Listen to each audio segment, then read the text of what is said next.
OMAHA, Neb. By the time the blue and yellow Werner ladder was in position under the basket, about 20 minutes before 7 here, Malik Newman had already sank a pair of key free throws in the final minute of overtime. He had already delivered a series of offensive haymakers to the national championship favorite in the biggest game of his college career. He had already shuffled his feet to stay in front of Duke's senior guard Grayson Allen and contest his would-be game winner to force the extra session. He had already slipped on a white celebratory baseball cap, headed over to press row and extended his hand. "Give me some," he said, over and over, though it was fair to presume no one was about to leave Newman hanging. It wasn't long before he was standing at the top of the ladder, beaming, ready. One teammate, senior guard Devontae Graham, had just retrieved a piece of the net. Another one, senior wing SVI Mike Hiley, had followed suit.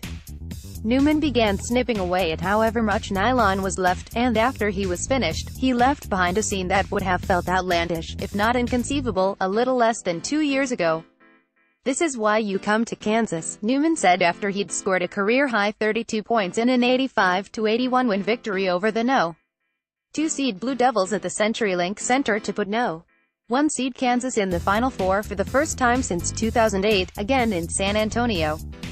To be in games like this, to be in moments like this, Jayhawks fans. Purchase your Kansas Final Four gear here on Sunday, an Elite Eight game pitting two blue bloods led by Hall of Fame coaches, in a Midwest region that, after being whittled down to its 2 top seeds, offered a chalky contrast to the chaos erupting elsewhere around the bracket, served as the next step in a remarkable turnaround story. With a 2-3 zone scheme that had routinely stifled opponents since its implementation late in the regular season, Duke tried to contain Newman.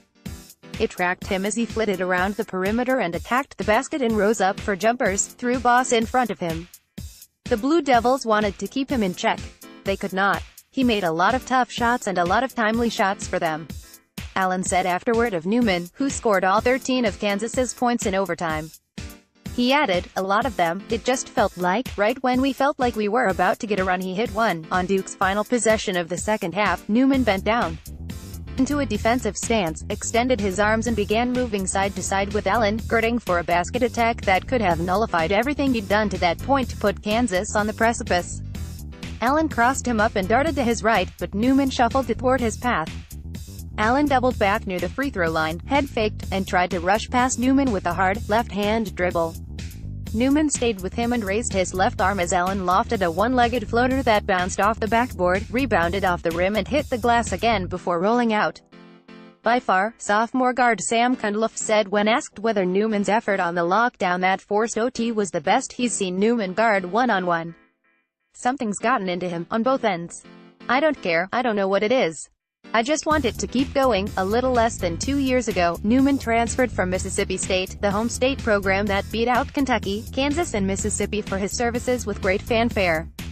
Newman was the local hero who twice won Mississippi's Mr. Basketball award and averaged close to 30 points a game as a senior at Callaway High in Jackson, the one whose father, Horatio Webster, played for the Bulldogs in the 1990s, who was showing up on NBA mock drafts before logging a single college minute, who was rated the No. 8 prospect in his recruiting class, according to the RSCI, a composite that incorporates data from several services. Yet after one underwhelming season under head coach Ben Howland in Starkville, Newman decided to transfer. After declaring for the draft and subsequently withdrawing, Newman opted for a brand-name program residing far higher on the high major food chain than Mississippi State. Sidelined in accordance with NCAA regulations, Newman spent his first season at Kansas watching the Jayhawks win 31 games in another Big 12 regular season championship, clinch a No. 1 seed and play their way into an Elite Eight matchup with number 3 seed Oregon in Kansas City. Newman was reduced to a cheering spectator on that late March day in Kansas City, but about a year later, on Sunday, he was arguably the single biggest reason the Jayhawks were able to take down a team with a higher ceiling than any other that qualified for the NCAAs. "He was the best player here," Self said afterward of Newman, to reiterate a point that should have been plain to anyone who was watching. Newman was resplendent against Duke, but there were stretches of this season when most available evidence suggested that this falling out in the moments when Kansas needs him most, against the toughest competition with win-or-go-home stakes, was beyond him. As a high school player, Newman had a reputation as a shot-hungry ball scorer who wouldn't readily defer to teammates, and an efficient chucker who couldn't play within the flow of a high-level offense. It took time for him to find his groove in Kansas's perimeter-oriented attack. As late as March 3, the Jayhawks' regular season-ending game at Oklahoma State, Newman committed 3 fouls and 3 turnovers and needed 7 shots to score 7 points.